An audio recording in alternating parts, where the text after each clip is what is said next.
What's up, everybody? It's Mr. Talkbox. Check it out. You need to like and subscribe. Come on and catch a vibe. Boy, DOA playlist. Let's keep it funky.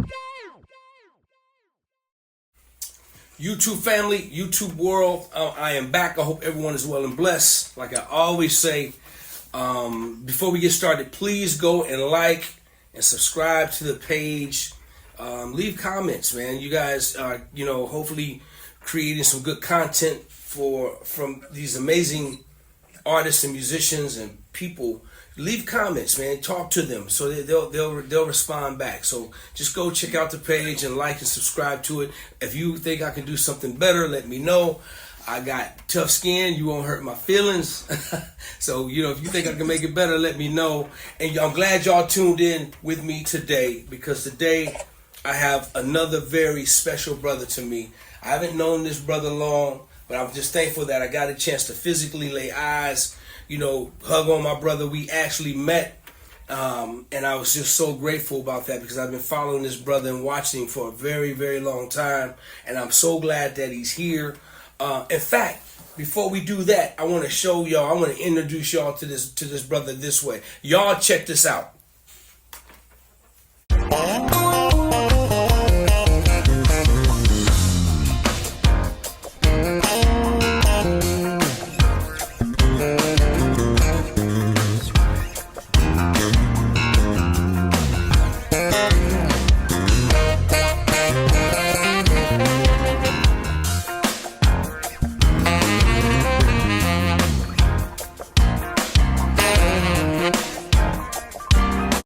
Now, I don't worry. It was really a bass guitar. Don't worry. I know what everybody's thinking. That don't sound like a bass guitar, but no, it is a bass guitar. We're gonna get into the whole thing. But first of all, I'm gonna bring my little brother in, Mr. Julian Vaughn. What's up, brother? What's up, man? Salute the bass master over here. Man. Man, Julian, first of all, man, I got to thank you for being here. Thank you for taking out your time to hang out with me, man. I don't take this lightly, nor do I take people's time for granted. And I want to say thank you, brother, for just spending a few moments. I've been trying to get this one for a long time, and I'm just thankful that it worked out like right now. And, man, thank you for being here, little bro, for real, man. Thank you. Hey, man, my pleasure, man. Man, because there's a lot of things I want to get into and talk to you about. You've been on the top of the charts on when it comes down to jazz and the world, man. You've had several #1 records and singles. Great albums, man. Just a great body of work that you have that you have established over the years. Julian, first of all, where are you from, brother? Kansas City. What part? What part? I'm from so I was born in Kansas City, Kansas. I grew up in Kansas City, Kansas, but I live in Kansas City, Missouri. I live on the Missouri side now. Okay. So people get it confused. Kansas is right next to Missouri, so Kansas City, Missouri, Kansas City, Kansas. Missouri is the better side by far, but that's where I grew up, man. Grew up in the church. Started off with drums, like all of us. Yep, and one thing just led to another. Picked up a bass guitar, man, and on a Sunday picked it up, and I was like, I'm gonna learn how to do this thing right here, and I proceeded from then on to teach myself how to play. So that's where I learned. I'm self-taught, man. Taught myself everything I know, pretty much. So Julian, let me ask you this. So how old were you when? Let's start with the drums. How old were you when you started on drums? Shoot, man, 8, 9. Okay. 10, maybe. Did that until I was like 15. and then I wanted to do something else. So 15 years old is when you when I first picked up the bass. Yep, I first picked it up, and I didn't really start like really getting into it till like 16. Okay. Yep. What made you want to switch, man? I mean, you're playing drums because, man, I wish I never started on drums, and to this day, bro, you can't get me to sit on the drum set. So what intrigued you made you want to switch over? Well, man, it was just the fact that back then, in the early mid 90s, like everybody wanted to play the drums. So you know how it is. You've been in church situations, or you know your musicals, midnight musicals, your concerts, and like you got the band, and then you got all these brothers standing around the band like it's a pickup game. But everybody focused, everybody looking at the drummer, like everybody like vibing to the drummer. He doing all this stuff. Everybody like, ooh, wow. So everybody wants to play. I'm just like, man, I'm tired of fighting with everybody trying to get on this set. And then your song may be a song that somebody sing during testimony service. Everybody get like one song. So if it's a whack song, boom, next. You know what I'm saying? And if you grew up in church, you know exactly what I'm saying. And so I just got tired. I like, man. So this one cat, man, he was in church. He had a bass. So I just like went over there and I just held it just like I remember like it was yesterday, man. It was Sunday morning. I just went over there. I was just like this. And my grandpa was up preaching. I was just like, And then I never put it down since. Wow. Yeah. Wow. So Julian, I got to ask you this question like I ask most of the youngsters, man. Are you a PK? I'm a PK. Born and raised PK, man. So you already know. You know the whole story. Okay, so with that being said, so 16, you picking up the bass, self-taught,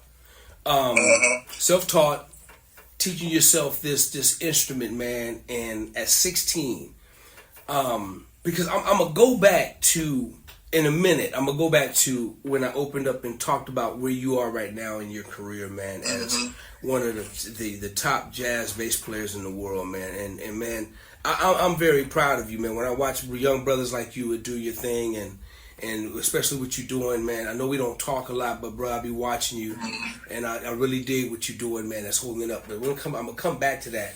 But at 16 years old, tell me, Julian, so you're playing for the church. Did you take over the bass chair?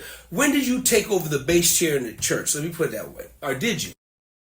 That's next year, 1996. Wow. So it was quick. So a year later, basically.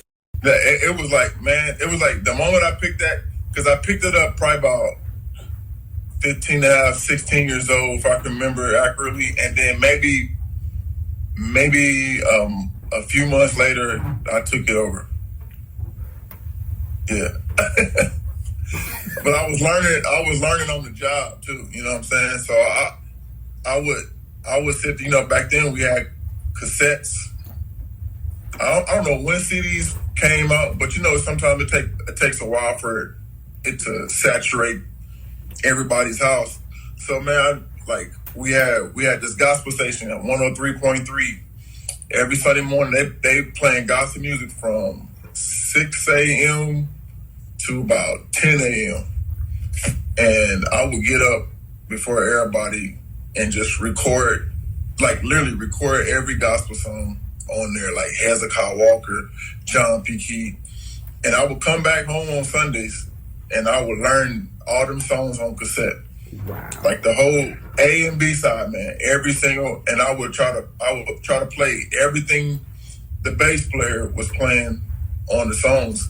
And that's where I learned, how to, if somebody hires you to do something, or if you're doing a cover song, whatever, you play it just like it is on the tape first before you do anything else. So that's where I learned that discipline. I would just lay in bed, just playing bass, listening to it, just trying to, rewind, and boom. And that's how I learned how to play, man. started with gospel. You know, and that's good. And I hope, you know, people that are watching, what this brother did was, within a year time, he made himself ready to take over the bass chair in the church. Never played bass until he picked it up, and just never looked back. So, and he constantly, man, you had to pick that, you had to live with that thing in order to be ready to play in a year, dude. That's crazy. Julian, that's nuts. When I tell you, I come back home from school, all it was for me was basketball, music. Just, that was my whole life. I didn't have no life. And I was cool with it. I was happy doing it. I couldn't wait after practice to get home and pick up my bass. And you know, I was just learning all this information they got out here now, man. If I had all that back then, I'd have been cold way faster. Shoot, man. Because I was just listening to something and then trying to figure out the technique by myself. We didn't have YouTube, you know what I'm saying?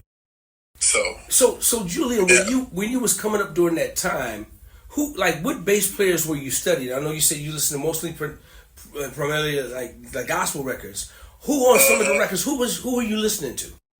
Well, I didn't know them I didn't know who they were at the time. Then later on, I found out, you know, guys like Reggie Young.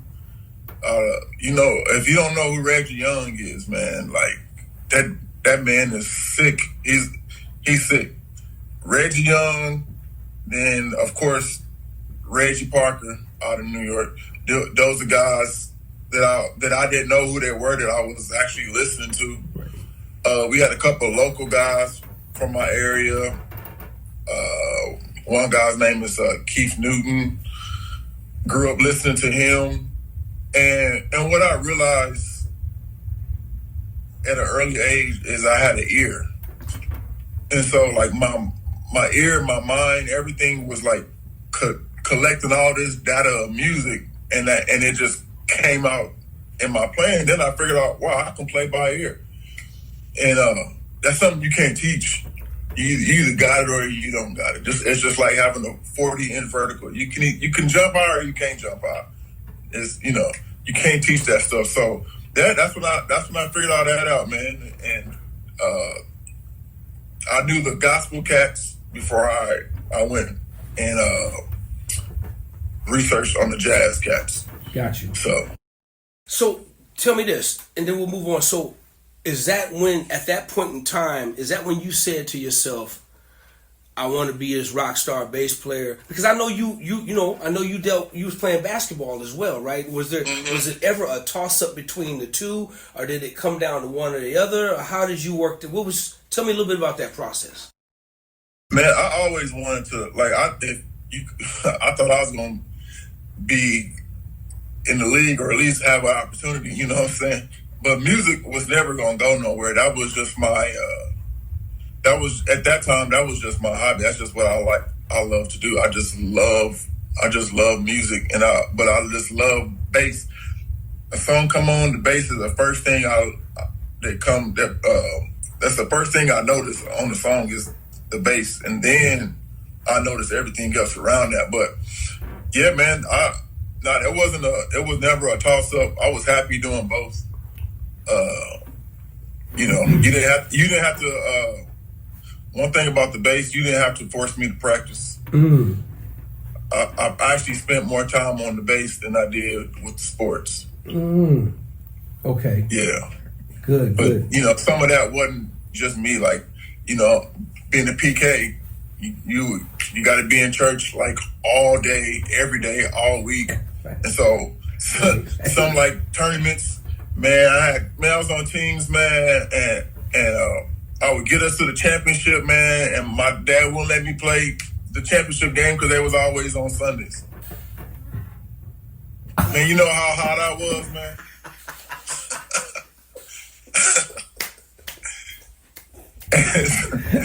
Man, I was hot, man. I was like, come on, man. But like back their era and the era they grew up in, it was all about church. That was it. Didn't care nothing about nothing else. There's no question. No, there was not an option. No, man. That's funny, man. That's cold. Hey, man, I got that just brought back some resentment, man. Right, I got you, man. So now, Julian, what in this time, you're 16, 17, you getting through school. When were you playing with any gospel artists during this time? And let's talk about up to your, like, what led up to this career, like your jazz career. Well, how kind of go take me a little bit through that. Well, during that time, 16, 17, I wasn't playing with any major gospel artists. That didn't happen. Recorded on a gospel project. That didn't happen until I was like 19, 20. I don't know if you guys know anybody listening to gospel. It's a gospel artist named Dwayne Woods. Shout out to Dwayne Woods. I think he sung Let Go, Let God. PJ Morton wrote that song. So Dwayne Woods, is that the same Dwayne Woods he was working with Donald Lawrence at one time? Is that correct? Yep, Donald, John P. Key. Yeah. Yep. Okay. Yep, him. So I was on his first one. That's me on bass on all of that. I was like 19, 20 years old. But going back, so I fell in love with the bass, fell in love with the foundation. But then at 17, so I'm gonna tell you this quick story because this ties in with you as well. Okay. I have a friend from Tulsa. He's since passed like some years ago, but his name was Jesse Williams, and he worked under Carlton Pearson. I'm gonna tell you how all this ties in. From Tulsa, Oklahoma, he would come up to our church to do these workshops. If you remember Azusa with Carlton Pearson, he was over the music department. Jesse was, and you would see him directing, a little short guy. Well, he would come up, do choir workshops, and we'd do concerts at the church. Well, he was cool with my dad, so he came up. He called one day. He was like, "Hey, Wayman Tisdale is going to be in Kansas City. Can you guys hook him up with a barber?" I was like, "Yeah."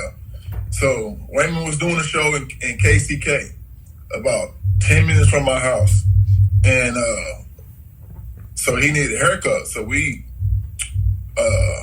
took our barber to his hotel downtown at the Marriott. I remember like it was yesterday. And went to his hotel room, and I still got pictures on my site.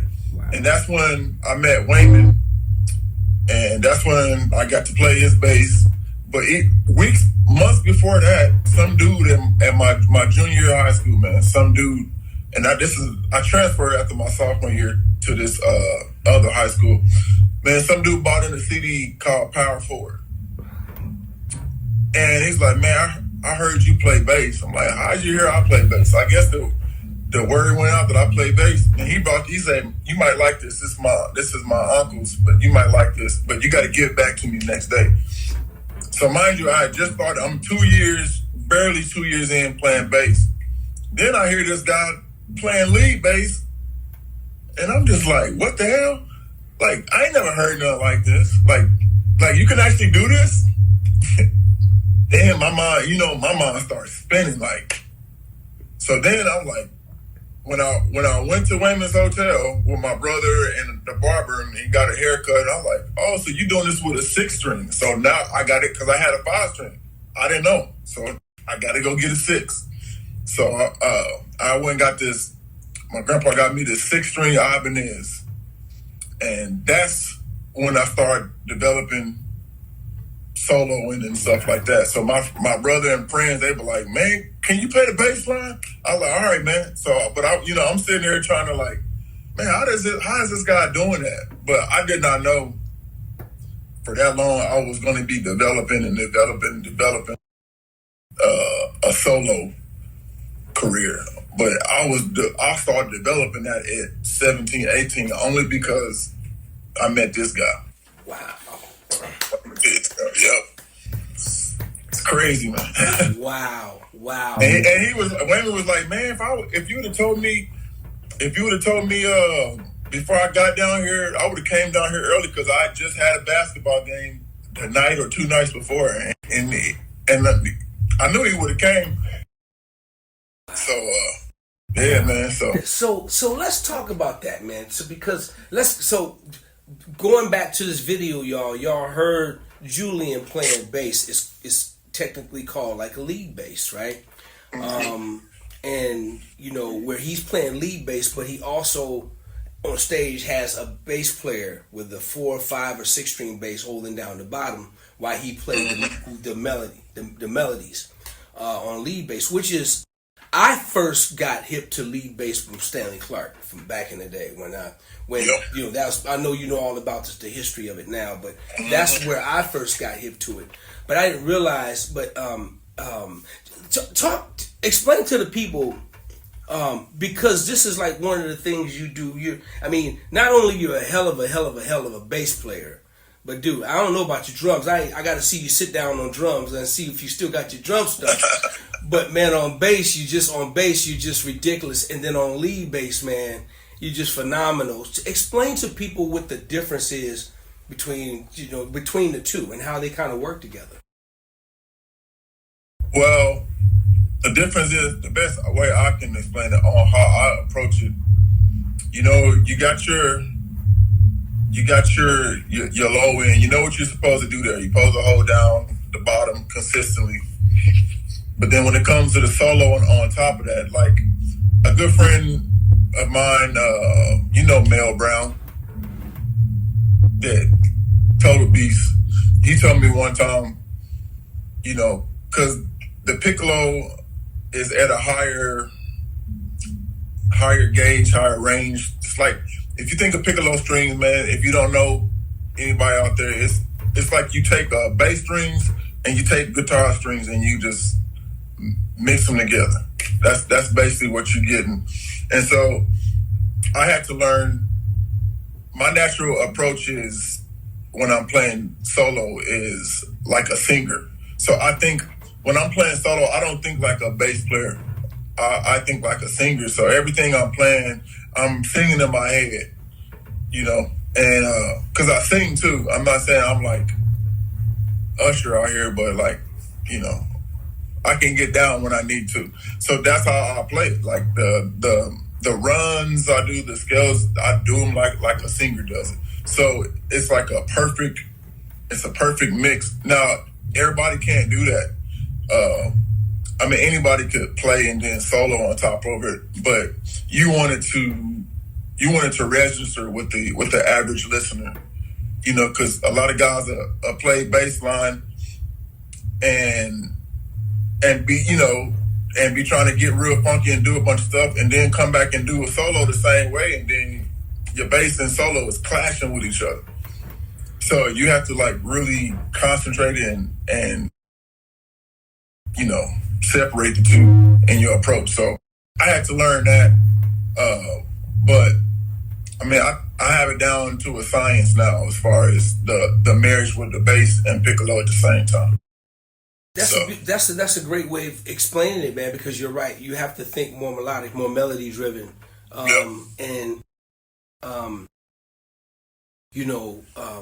Wayman was just such, Wayman's favorite group of all times was Commission, right? So Wayman, I didn't know that. That was his favorite group, man. So if you listen to his bass playing, he patterned everything after what Commission would do. That was the secret thing to before he got off into even when he got off into to get down on it and all of the big commercial records that he had. Man, if you go back and listen to some of his just album cuts and his beautiful stuff like Gabrielle and the stuff that he did on those old albums, you'll hear the melodies. It's either Fred Hammond or Mitch or Keith or something. That's how he thought. And so when I hear you play, man, I hear your harmonies and your beautiful colors and you have to think like a singer. 4 or 5 part harmonies and can we layer this? Let me layer this because I can hear you. You said you rely on your ear, and that's why you're able to pull that stuff off, man. So I listened to it and I said, this dude got great ear. He know exactly where to put it. Your feel is great, and it is a beautiful instrument. But so let me ask you this question: playing piccolo bass, are you able to take your piccolo bass and sit down with a band? You being the only bass player that's got a hold down the bottom, are you able to take a piccolo bass and sit down and with inside of a band? Oh yeah, I do it. I actually love to do that because it's a great outlet. I do it on Sunday mornings too. So you play your piccolo bass within No, I'm on regular bass. Regular bass. So yeah, so that's my question. Can you take a piccolo bass and sit down with the band and still be fat and big and huge and make it be like a bass, a regular bass guitar? I mean, I would. Well, it's not going to sound like a bass guitar. Right. So I mean, if I'm trying to do that, I would have to have an effects pedal to like an octave, yeah. I can do the same thing now. Slapping and popping would be a little difficult because that's just not how the strings are made. Exactly. But like just regular, man, hell yeah. Of course, regular bass. It's just I remember. I can do it. I can play a piccolo like a regular bass. Sure. As long as it ain't slapping and popping. Got you. Good. Got you. So you discovered the lead bass sound. And are you producing your own stuff at this time as well? Are you doing your own production? Well, right now, when I first started, yeah, I've been producing and writing all my stuff. Even when I first got into the game. Okay, how old were you, Julian? 30. Okay. When I put out my first one, but up until that time, from 24 to 30, I've been like working on my craft as far as a writer and a songwriter, and that's what I had to learn how to write songs. I had to. One guy told me that was a big gospel producer. I remember one time he told me to do the first verse, straight and plain, and then if you're gonna do a little something, do it on the second verse. And I'm like, well, that doesn't. But then once I got into it, I'm like, that makes a lot of sense. So I had to teach myself, listen to a lot of Wayman records, and then Stanley records, because I knew about Wayman before I knew about Stanley Clark and all the other guys, Nathan East and Marcus Miller. So I knew, I just listened I started studying songs, intro, verse, chorus, bridge, chorus, bridge, and vamp out. And sometimes some songs didn't have a bridge, and so I started studying that, and that's how I started developing my, and then like my hooks, everything just started coming naturally. And so I just grew on that, but I took a good 5-6 years, man, to develop all that. Writing a whole lot of songs that sucked, but I didn't get discouraged. I just kept at it. I want to talk about this real quick, then I want to move on about piccolo bass, right? Mm-hmm. People think you can go out and buy a piccolo bass. And right. That's not really the thing. It's just the way it's the style of your strings, how you set your strings up, right? Correct? Mm-hmm. So I'll never forget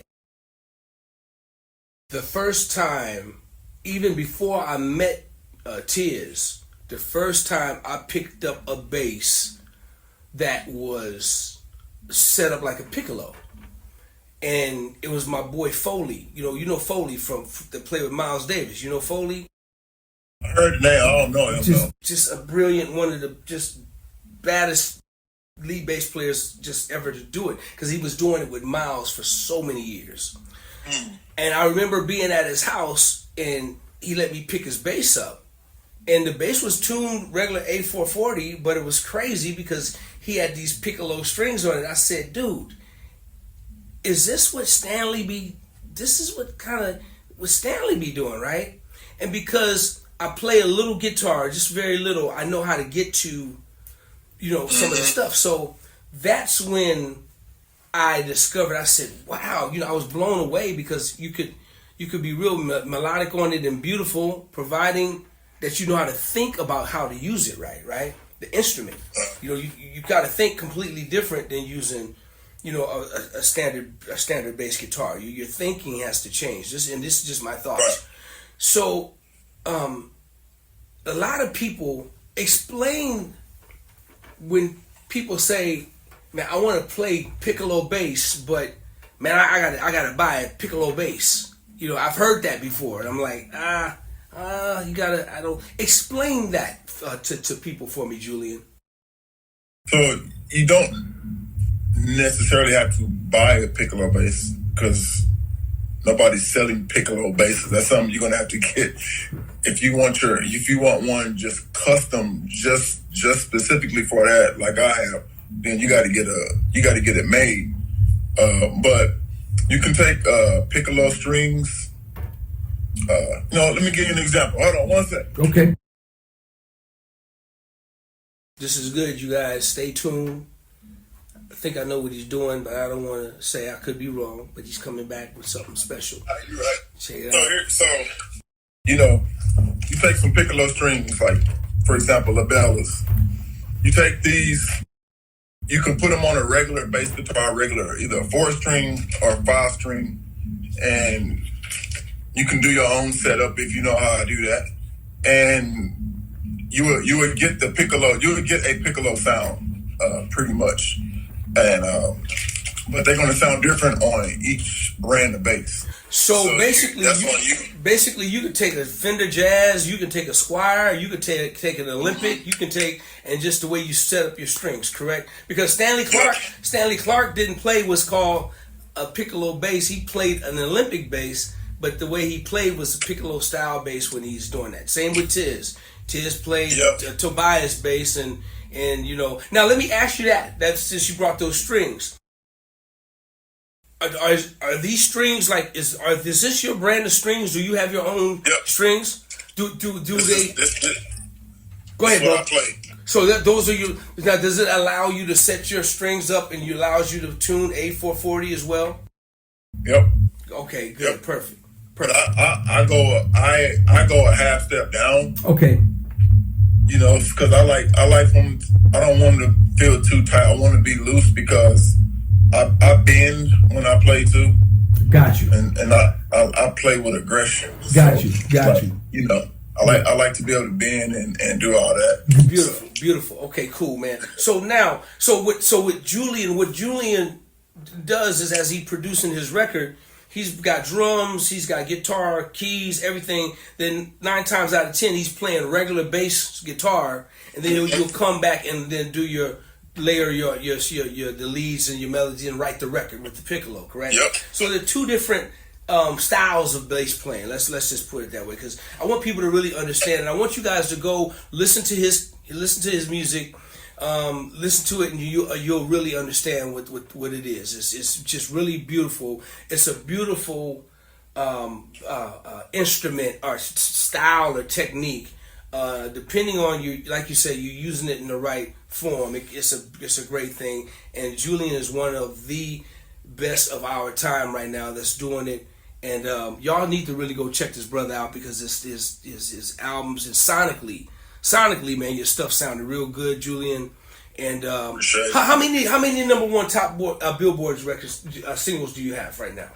So I own five or six for myself, and then I'm on. Can you hear me? Yes, sir. And I'm on 10 as a feature. So as me being the feature, so if you want to add a total, that's like 16. So now I want to go back to my first question, man. I said I was going to come back to it. That's why I was asking you about some of the things that God blessed you with, man. When you were 16, would you have ever thought, man, that at such a young age, man, that that you would be sitting in this position? We all know, man, that it's not easy, it's not easy getting the top 100 record, let alone the number one or in between. And it's not easy, man. But did you think at that time to yourself that, this was going to be happening in my life? Did you know that, or what was your thought process with it?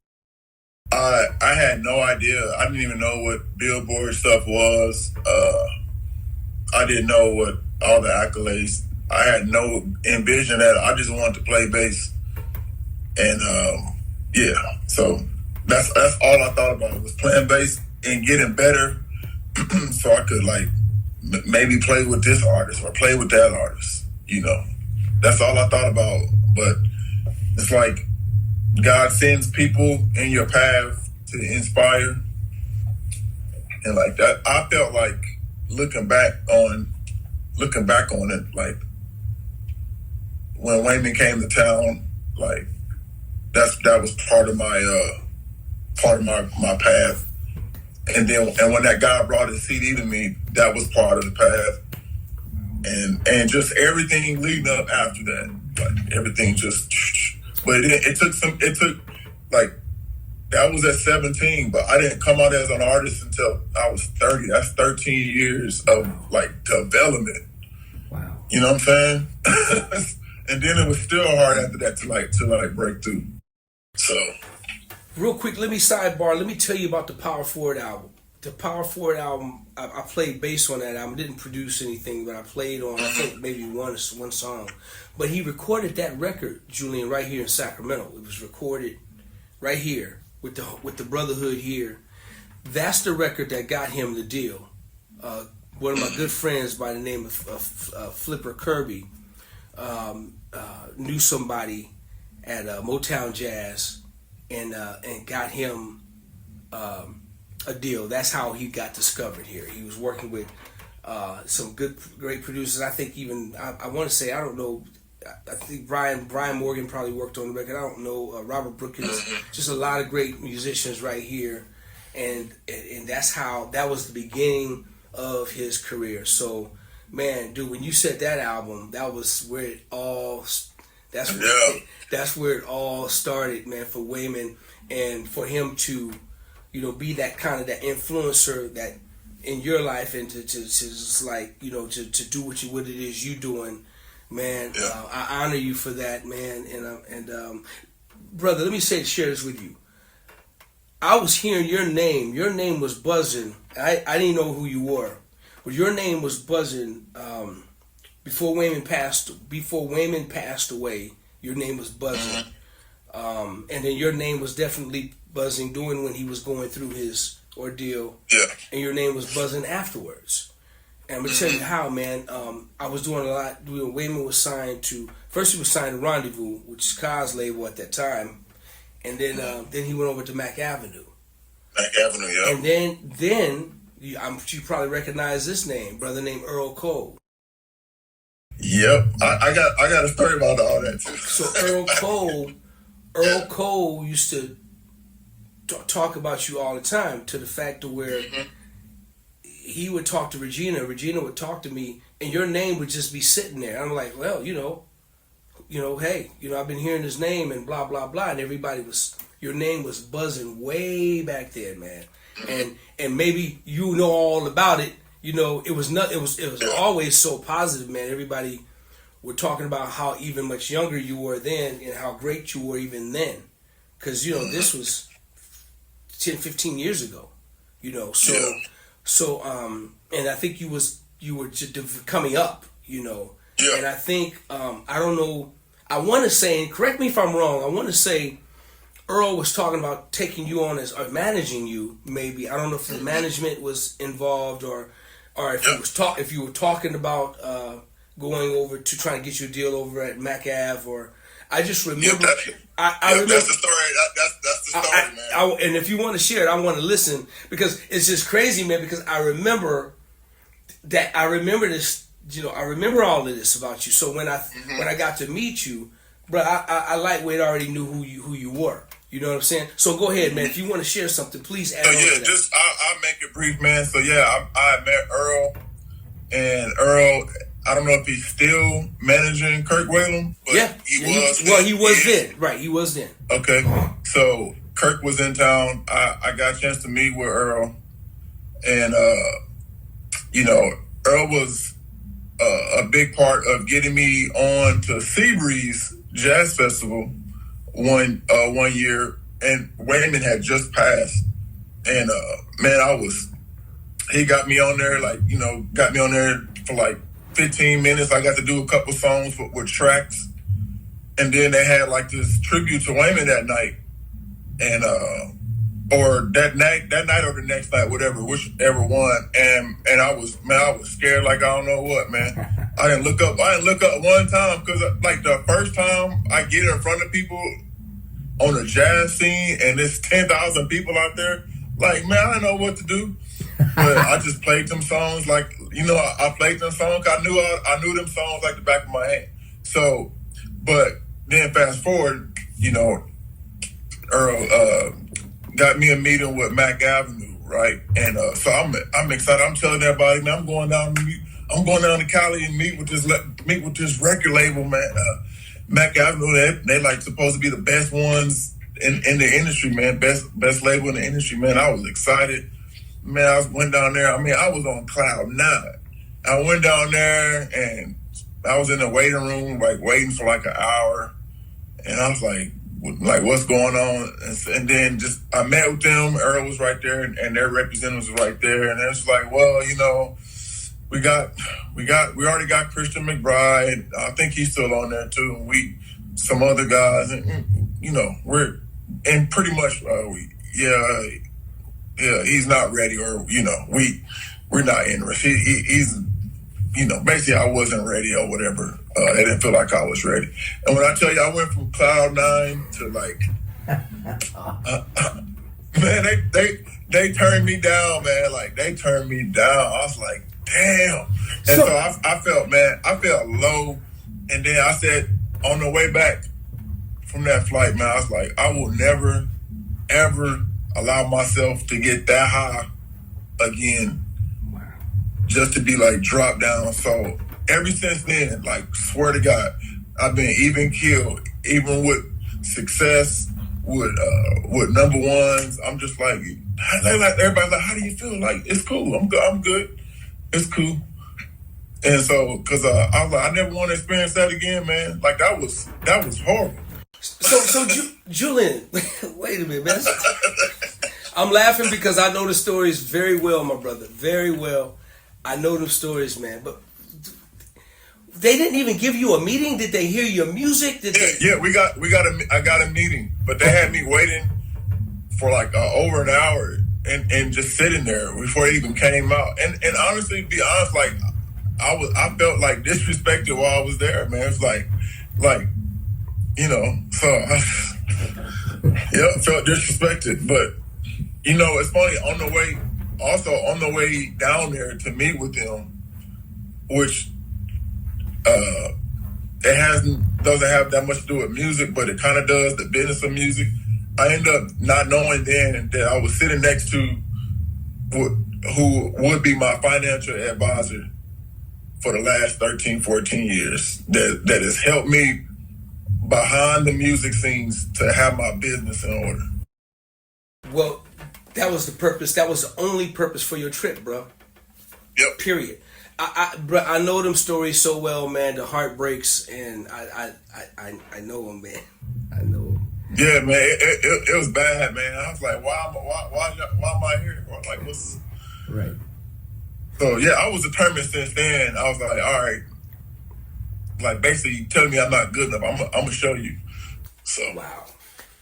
So Julian, since then, had you ever been involved with any other like major labels since, or have you just been doing everything independently?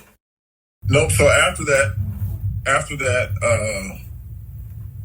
that's funny that everything got ties to women, right? So Darren Ron, Darren Ron, who did a couple of songs and played on Wayman's projects, especially on the first one he did with Ain't No Stopping Us. That's when I think Darren produced that one. He did, yes. Yeah, and so Darren was with this label. I ain't gonna say their name because I ain't gonna give them no pub like that. But he was with this label, and he told him about me, and so we sent him some music, and then they wanted to bring me out to Dubai because I think now looking back, they already made up their mind they was going to sign me. So they flew me out there, and I did the Dubai Jazz Fest, and then came back home like a month later, signed a contract, which I regret signing at the time, and still to this day, because there was no one there, like basically telling me, yeah, do this and do it like this, don't do it like this, because they got 5 albums out of me. I'm no longer with them. I left in 2021 after my contract was up. But about 5 years into it, with about 2 more albums ago, I started seeing how this game, how this business works, and the money that they make off the artists. And they're my songs, and they're my hard work, my blood, sweat, and tears, and I don't even own the masters to them. So all that, I was like, yep, when my contract is up, I'm done. And so that's what happened. I left. Now it's been 3 years, and have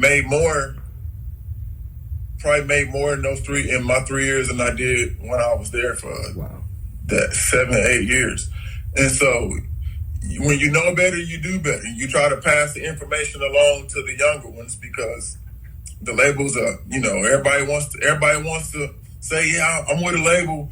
I just signed. It sounds good, but when you start peeling it back, it ain't good. And we're living in a day of time where in jazz you don't really. And I'm not trying to speak bad on all labels, but I'm just speaking facts. I'm a real one. We got the YouTube. We got you got your own, all these platforms out here to market yourself, especially in the jazz genre. I just don't feel like you need them, and you just have to work.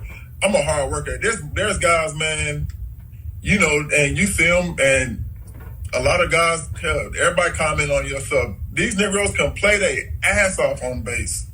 You know what I'm saying? A lot of guys in I run across can play their ass off.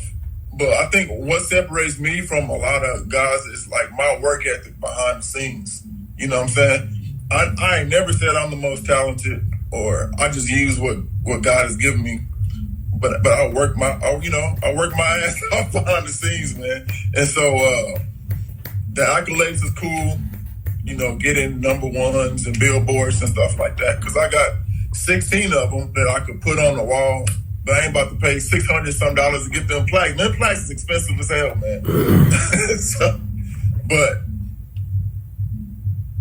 my fruit will speak on years on down the line when I'm done, when I'm just like, all right, I'm just gonna chill, So I put in a whole lot of work. I've learned a lot, and I feel like I still have not reached where I'm trying to go to in music. You know what I'm saying? Like when I tell you I'm more hungry, I've been 14 years in the game this year, and I'm more hungry than I was when I even got into it.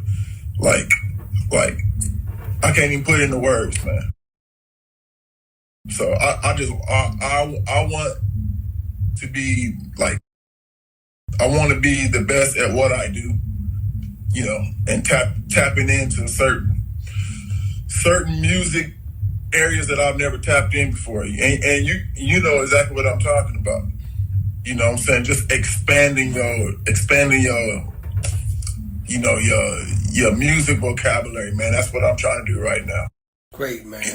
Are you producing any other artists? Are you producing or working with any other artists, whether it's jazz, gospel, R&B? Are you doing any production on the flip side?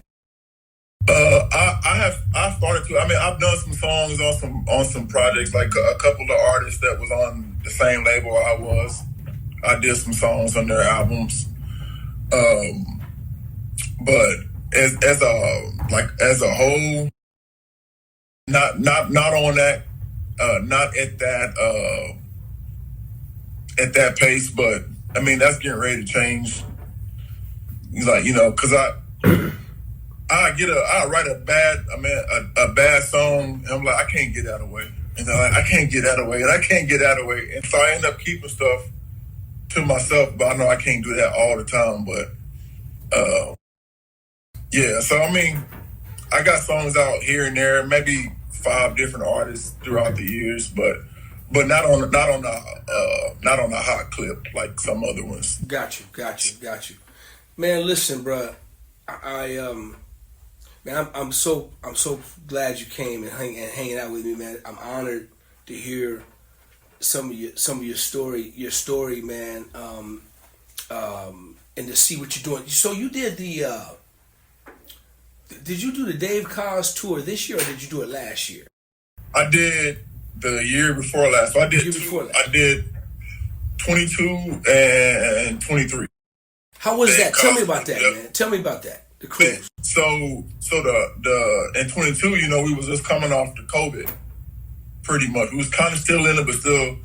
And so they had missed the 2 prior years because of COVID. So I guess they were like, well, we gotta make up for some of that. So that first time I did it, man, we was on there for 3 weeks. Man, that was rough. that 3 weeks was rough, but it was a great time, man. Like the people received me like very, very well. And so I was like the most talked about during that time. So, came back the second year and we did it again. Wow. Yep, and we did the first year we did the Wayman tribute too. Because each year they try to do new things. So they have never done that since he passed, I believe. So wow. So when I came on there, we did that, man, and I got to play with guys I grew up listening to: Jonathan Butler, Rick Braun, Richard Elliott, Dave, man, and I'm leading to everybody. Everybody's just around me, and we're doing Ain't No Stop. I ain't never gonna forget that stuff, man. Yeah, I saw some footage, man. A while ago, man. It was really dope, man. I always try to, anything they got to do with Wayman, I always try to just see, okay, check them out. And I saw some of that footage, man. Y'all was jamming, man. It looked like y'all was having a great time. Good time. Yeah, it looked like y'all was having a great time. Julian, man, I'm not gonna keep you that much longer, man, but before we get out of here, I got to ask you this question, like I ask everybody else. You got your Mount Rushmore, and you got 4 bass players you gonna put on your Mount Rushmore. Tell me what your Mount Rushmore of bass players gonna be, bro. Ooh, Mount Rushmore of bass players. Nobody's ever asked me that before in my life. Marcus Miller, he's number 1 because of just the body of work. Dang, that's a tough one, bro. Okay, got Marcus. I'm gonna go. I put Victor on there. I put Vic on there, who I grew up listening to. At the time, I want to say Patitucci. Wow. That's just my, because that's who I grew up trying to do some stuff that I end up not being able to do anyway. And I gotta say, my friend and my mentor, man, Mel Brown, man, he got to go on there. Wow. And the people may not know who he is, but if you listen to Watercolors, you listen to smooth jazz, he's literally on about 60 to 65% of the music that come on there. Wow. And just the consistency, like the tone, the cleanness. If he sends you a bass track, like it's like the cleanest bass track you ever heard in your life. Stuff I'm still trying to like master. So he's got to be up there. Wow. Yeah. Well, man, let me add another brother, man. Let me add a thumb. Let's separate all that greatness, man, and I'm gonna add you. You're gonna be my pick, man. Put you up there as a pick. Oh man, appreciate it, man. In this area style, man, for what you're doing in Piccolo world, man, and you know to kind of separate it a little bit, separate them four to give us some melody, and you know them cats follow your melody, man. So because I think, man, you at your at how your young age, and you're still very fresh in your newness in this career, man.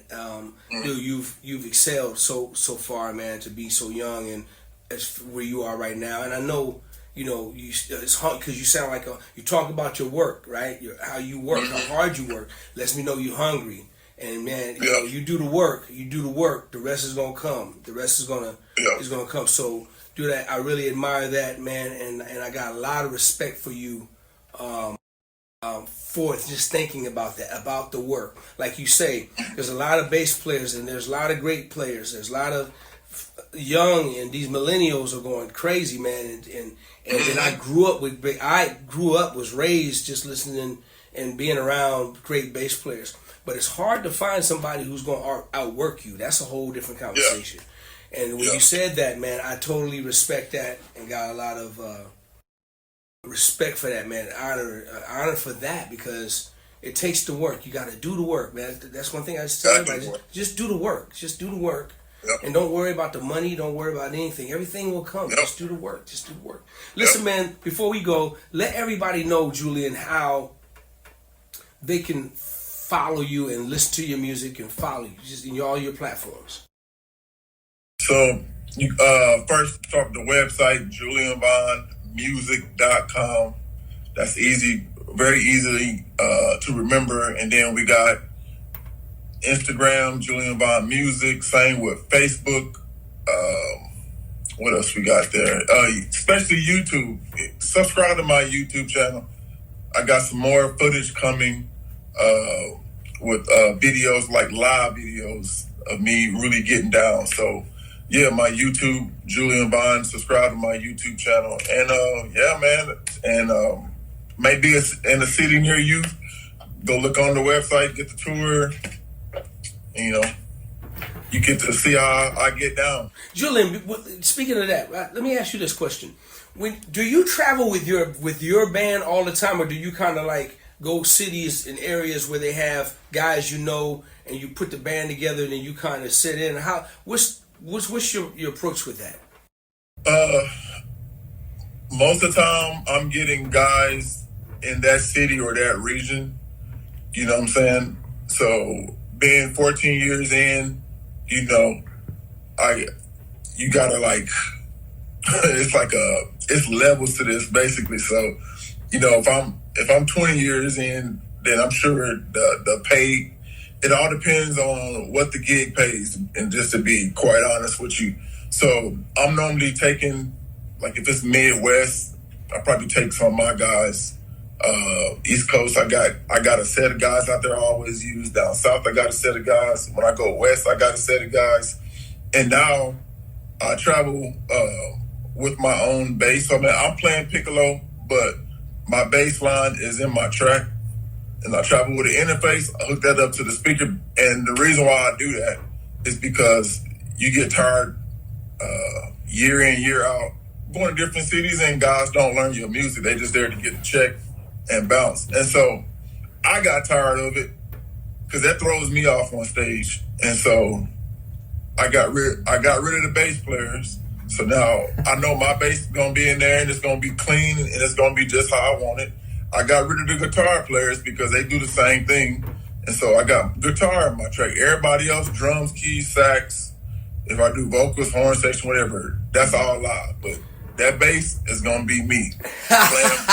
So Julian, tell me one of your worst experiences, man, where you went to a town and you thinking the band is solid and the bass is the worst piece. Tell me a story, man, if you have any. I got one recently because this story has happened time and time again before I switched it up. So I I did the Canaan Center in Memphis, and if y'all been to the Canaan Center in Memphis, it's huge. It's beautiful. It's huge.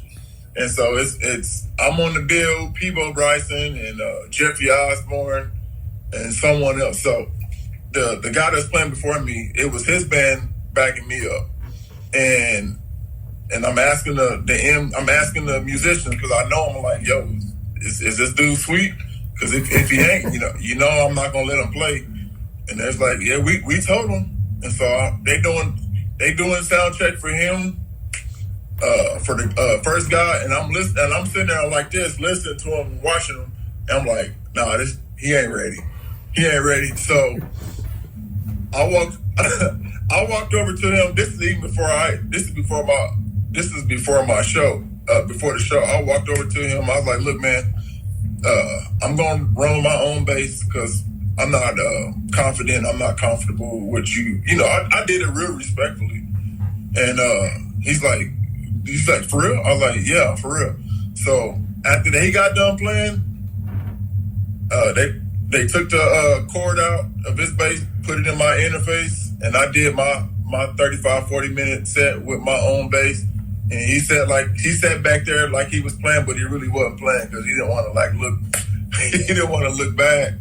But I ain't afraid to do that, because now you messing with my brand, you messing with my sound, and so I don't play that. Like, I do not play that. Right.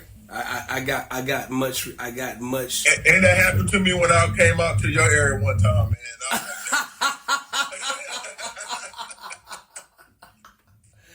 Oh, you know exactly what I'm talking about. I'm very I'm very aware of that. That's first time I met my brother, and I had to hey man, I apologize.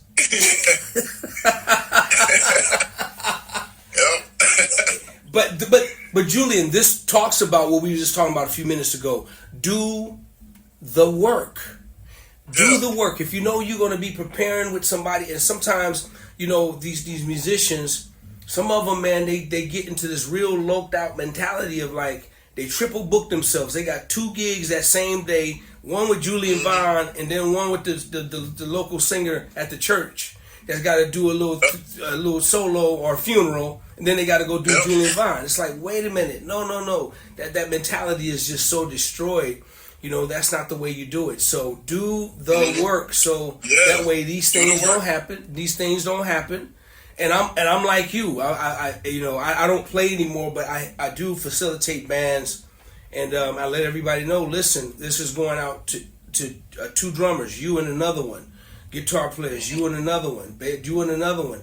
We only got 2 days of rehearsal, or 1 day, or sound check, whatever it may be. The artist is coming to town. If you can't handle it, I'm gonna move somebody else over, and if not, then that's where technology is beautiful. We put the stuff in the box and keep it moving. So I'm not mad at you. Do right, because it does hurt your brand if it's not right. Yeah. So man, I admire you for that, bro. I admire you. And guys gotta remember, man, everybody complain, but everybody ain't gonna do the work. That's the issue. So absolutely. And if you want to separate yourself, do the work, and then. Because if you're a guy that you just want to show up and come get a check and just kind of just fiddle around, artist gonna tell another artist, and then the word's gonna be out on you that you lazy and that you don't learn the music, even though you can play anything and everything. So that's just what it is. That's it, exactly, man. Julian, brother, listen, man, brother, I wish you well on the next project. I wish you well, continued success, man, in your journey. Man, if you need anything, man, holler at me anytime, bro. I'm here for you, man. Anything you want to chop it up about or whatever, man, just feel free to reach out to me anytime, man. And do it. I appreciate it, man. Man, I appreciate your gift, man, and just seeing how God has blessed you in your short career thus far, and I can imagine where it's headed, man. And and I got much respect for you, brother, for real. Appreciate it, boss. Hey, man, enjoy your playing, man. Even though you don't play no more, man. You a beast, nigga. Man. You a beast. Right on, man. I appreciate it, man. Hey, so I need everybody to go follow this brother. Go follow this brother. Go love on this brother. Support his music. Download his music, y'all. Pay for the music. Pay for the music. Yep. Don't download it for free. Yeah, we know music is free. But buy the brother's music. Yep. Support the brother. Find out. Go to his website. See what he's playing. Julian, y'all was just here in Napa not too long ago, man. You were in Napa, Yep. California. And I'll be back in Napa August 23rd at the Blue Note. Okay, let me know, man, because I want to try to come and check you out. Okay, keep me posted. All right. All right. And y'all come check this out. And also now, I forgot to say, you guys go follow us on Urban Soul TV, right, Mayo? Urban Soul TV. I'll be asking my producer Julian. He don't know shit. So Urban Soul TV. okay. I can't say that, man. This is my boy Mayo. He's responsible for everything I do IG, man. Urban Soul TV. Go check it out. They just picked us up. Man, I thank you guys for just hanging out with me and my brother here, hearing his story. Go like, subscribe to the YouTube channel. Like it. Go follow this brother. Like all of this stuff. Support him, because we need it. All right, like he said, he's his own label. He's his own owner. He owns his record company, owns his own masters. He's doing it the correct way, right? Yep. He's doing it the correct way. So go support my little brother, all right?